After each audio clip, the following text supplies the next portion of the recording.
நீங்க சாதிக்கணும்னு ஆசைப்படுறீங்களா? ரொம்ப பெரிய விஷயம் மந்திரம்லாம் அதுல கிடையாதுங்க. ஒரு சில விஷயங்கள் மட்டும் ஃபாலோ பண்ணா போதுமானது. ஃபர்ஸ்ட் ஒன் திங், உங்களுக்கான அச்சீவ்மெண்ட் ஐ மீன் உங்களுக்கான எய்ம் அப்படிங்கிறத ஒன்ன ஃபிக்ஸ் பண்ணி வச்சுக்கோங்க. ஒன்று. ரெண்டாவது, எய்ம் ஃபிக்ஸ் பண்ணிட்டு அதுக்கடுத்து நம்ம 24 மணி நேரம் லேசியாவே நம்ம வீட்ல இருந்தோம்னா நம்மளால பண்ண முடியாது.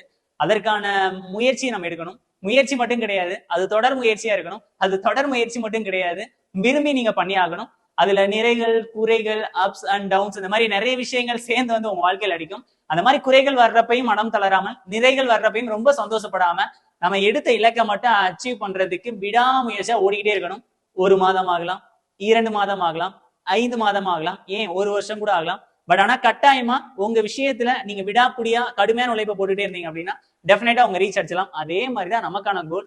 ஒரு எக்ஸாம்ஸ் தவறிடுச்சு அப்படின்னா அதை பத்தி எல்லாம் நம்ம ஃபீல் பண்ணலாம் கூடாதுங்க. அந்த விஷயத்துல இருந்து நம்ம என்ன லேர்ன் பண்ணிக்கிறோம் அப்படின்னா நம்ம எப்படி மெழுகேற்றணும், நம்ம என்னென்ன லெசன்ஸ் படிக்கணும், எப்படி நாலேஜை பில்டப் பண்ணணும், எப்படி எக்ஸாம்ஸ் ஸ்டேட் ரேங்க் அடிக்கணும், டாப் ரேங்க்ல வரணும், விட்டதை பிடிக்கணும்னா சொல்லிட்டு அந்த லெவல்ல ஃபுல் ஃபோக்கஸ்டா படிக்கணும்.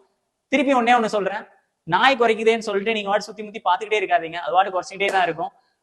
நம்ம வேலை, நம்ம ஒர்க், நம்மளுடைய ஜாப், நம்மளுடைய ஃபேமிலி அப்படிங்கறத ஒரு சந்தோஷமா ஒரு நெக்ஸ்ட் லெவலுக்கு எடுத்துட்டு போறதுக்கு ஃபுல் ஃபிளெஜ்டா இறங்கி படிங்க. டெஃபினட்டா வரக்கூடிய எக்ஸாம்ஸ் உங்களுக்கானது. இது பிடிச்சிருந்தா உங்க ஃப்ரெண்ட்ஸுக்கு ஷேர் பண்ணுங்க. Thank you so much.